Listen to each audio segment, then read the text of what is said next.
Basic topic करेंगे जिसको कहते हैं common ion effect. What is common ion effect?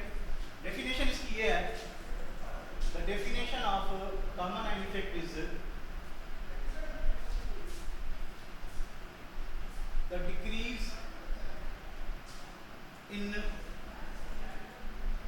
solubility of weak electrolyte, decrease in solubility of weak electrolyte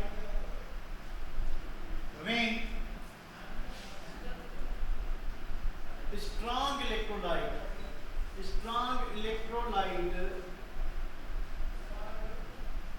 having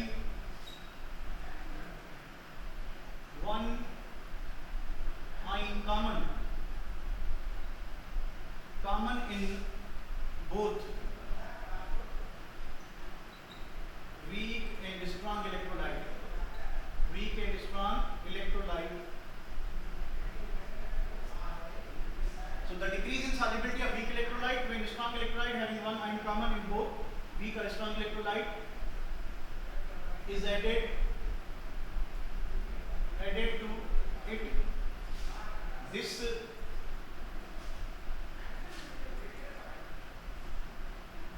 decrease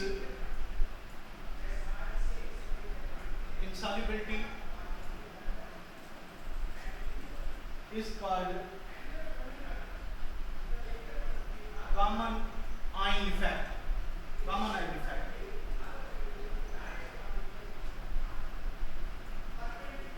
So if we have a weak electrolyte like silver chloride, solid state में हमारे पास है silver chloride, it will be ionized as silver ion plus chloride ion, aqueous यानी पानी में dissolve है, और solid state undissociated है, स्टिल डिसोसिएट या डिसॉल्व नहीं हुआ, सॉलिड स्टेट है। हमने इसको पानी में डिसॉल्व किया और ये आयंस मिले, ठीक है। ये एक वीक इलेक्ट्रोलाइट है, ठीक है, वीक इलेक्ट्रोलाइट। अब हम क्या करते हैं कि इसमें एक स्ट्रॉन्ग इलेक्ट्रोलाइट ऐड करते हैं, so we add potassium chloride solid. Potassium chloride will produce potassium ion and chloride ion aqueous पानी में, ठीक है। ये क्या है? Strong electrolyte. What is the difference between weak electrolyte and strong electrolyte? That weak electrolyte partially dissociated when dissolved in water. जब हम weak electrolyte को पानी में डिसॉल्व करेंगे तो ये partially ionized होगा। ये क्या होगा? Partially ionized होगा। जब strong electrolyte को पानी में डिसॉल्व करेंगे तो ये completely ionized होगा। यानी ये वैसे होता नहीं है, पर इमेजिन करें कि ये 100% ionized हो गया। ये इमेजिन करें कि लेस देन 10% आयनाइज हो, ठीक है। तो इसने भी क्लोराइड आयन प्रोड्यूस किया, इसने भी क्लोराइड आयन प्रोड्यूस किया। दोनों इलेक्ट्रोलाइट्स में वीक और स्ट्रॉन्ग में what is the common? The common is what? Chloride ion. The common is what? Chloride ion. तो अब देखें ये आयनाइज फॉर्म में लेस, अगर यहाँ पे लेस देन 10 है तो ये कंसंट्रेशन क्या होगी?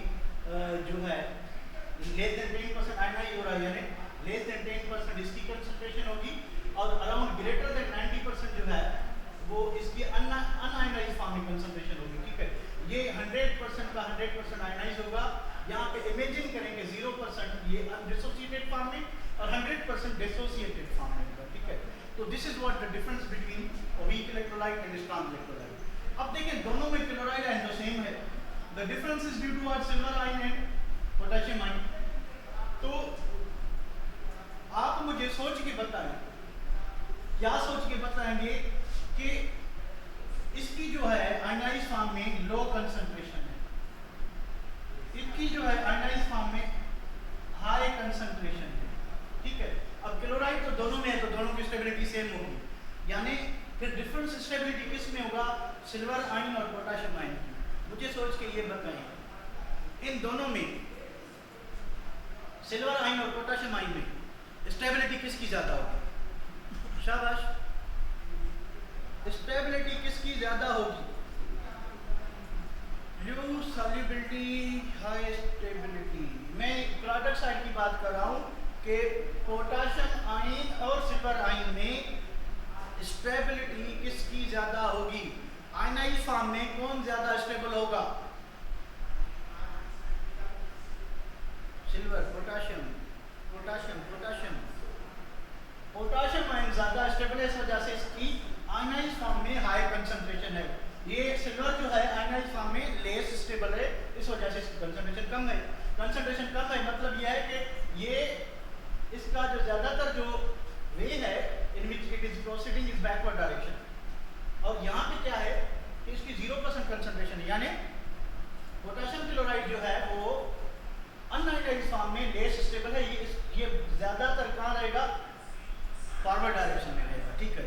अब ये स्टेबल है, ये रिएक्टिव है, ठीक है। जैसे ही क्लोराइड आयन कंसंट्रेशन बढ़ेगी, यानी प्रोडक्ट साइड की कंसंट्रेशन बढ़ गई, अब क्योंकि ये तो स्टेबल है, ये क्या हुआ? रिएक्टिव हुआ, तो क्लोराइड आयन की बढ़ने की कंसंट्रेशन की इफेक्ट किस पे ज्यादा होगा? पोटेशियम आयन से क्लोराइड वापस मिलके इधर आएगा या सिल्वर आयन से मिलके इधर आएगा? What should be the situation? ये जो एक्सेस ऑफ क्लोराइड आयन मौजूद है उसका ज्यादा इफेक्ट किस पे होगा? सिल्वर आयन पे या पोटेशियम पे? सिल्वर पे, सिल्वर पे, सिल्वर पे, सिल्वर पे होगा, बिल्कुल सिल्वर पे होगा। तो सिल्वर से ये रिएक्टर, क्योंकि ये अनस्टेबल आयन है, लो कंसंट्रेशन है, तो ये अनस्टेबल है, तो रिएक्टिव क्या होगा? ज्यादा होगा। ये इससे कंबाइन होके इक्विलिब्रियम को कहां ड्रा करेगा? टुवर्ड बैकवर्ड डायरेक्शन, क्योंकि पोटेशियम स्टेबल है तो क्लोराइड इसका ही था, ठीक है। इसकी तो बहुत ही थोड़ी कंसंट्रेशन है क्लोराइड आयन की, क्यों? इसकी आयनाइजेशन बहुत कम है, तो इसके बैकवर्ड डायरेक्शन पे कोई फर्क, नोटिसेबल फर्क नहीं पड़ेगा, पर इसके इक्विलिब्रियम पे बहुत ज्यादा फर्क पड़ेगा। बहुत ज्यादा सिल्वर आयन जो है क्लोराइड के साथ मिलके इस डायरेक्शन में जाएंगे। जब इस डायरेक्शन में जाएंगे तो इस डायरेक्शन में सिल्वर क्लोराइड अनडिसोसिएटेड है। सिल्वर क्लोराइड कौन सा मौजूद है? अनडिसोसिएटेड। तो क्या होगा कि जब हम स्ट्रॉन्ग इलेक्ट्रोलाइट ऐड करेंगे ऐसे इलेक्ट्रोलाइट में जिसकी सॉल्युबिलिटी कम हो, उससे क्या होगा? उसकी सॉल्युबिलिटी फर्दर कम हो जाएगी। सो ये जो वीक इलेक्ट्रोलाइट की सॉल्युबिलिटी कम हो रही है by adding strong electrolyte, this decrease in solubility is called common effect. This decrease in solubility is called common ion effect. इसी डिक्रीज इन सॉल्युबिलिटी को हम कहते हैं कॉमन आयन इफेक्ट कहते हैं, ठीक है। अब इसका यूज जो है it is widely used in salt analysis, कि इसको salt analysis में यूज किया जाता है, ठीक है। अब salt analysis में कैसे यूज करते हैं? देखिए, हमारे पास ग्रुप 2 रेडिकल्स हैं, ग्रुप 3 रेडिकल्स हैं, ग्रुप 4 रेडिकल्स। हमारे पास ये रेडिकल्स हैं, ठीक है। अब हर ग्रुप का अपना एक ग्रुप रिएजेंट होगा, ठीक है। तो ग्रुप रिएजेंट कौन सा है इसका? उसके बाद ये प्रिसिपिटेट कैसे होगा? Precipitate as. ये बात मैं आपको समझाने की कोशिश करता हूं कि ग्रुप 2, ग्रुप 3 ये पीरियोडिक टेबल के ग्रुप नहीं है, ये साल्ट एनालिसिस के ग्रुप है। साल्ट जो है it is made up of positive ion and negative ion.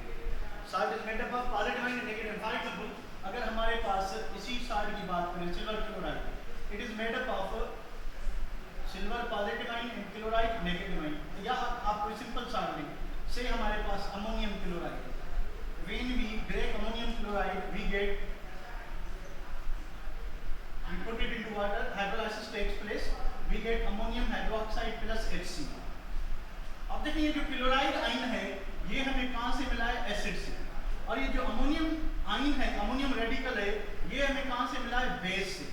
तो क्लोराइड आयन को हम कहेंगे या जो साल्ट का नेगेटिव आयन होता है इसको कहते हैं एसिडिक रेडिकल, एसिडिक रेडिकल। और ये जो पॉजिटिव आयन है ये हमें बेसिक पार्ट से मिलता है, इसको कहते हैं बेसिक रेडिकल।